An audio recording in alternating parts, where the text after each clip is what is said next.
Hello साथीहरू सबैलाई नमस्कार छ है। नमस्कार छ। आज हामी चाहिँ यो जेठ 3 गतेको दिन हामी चाहिँ कहाँ हिँडेछौँ भन्दाखेरि कुन ठाउँमा होला यसो चिन्न सक्नुहुन्छ हजुरहरूले? चिन्न सक्नुहुन्न होइन? म भनिदिन्छु हजुरहरूलाई। यो अर्घाखाँची जिल्ला पाडेनी गाउँपालिका है।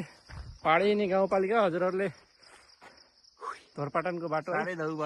यस्तो दामी छ, यस्तो दामी छ, यस्तो रमाइलो हुन्छ यो बाटोमा अफरोडको लागि। अफरोड पनि छ यसमा, पिच रोड पनि छ, ढलाइ रोड पनि छ, सब छ है।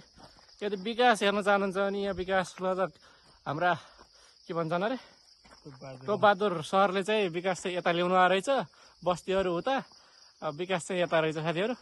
साथीहरू हेर्नुहोस् है, अब यो बाटोमा चाहिँ अहिले चाहिँ हामीले देखेअनुसार निश्चित स्थानमा मात्रै बजार देखियो है, सानो सानो बजारहरू देखियो र खास चाहिँ बजारको बिचबाट बाटो देखिएन।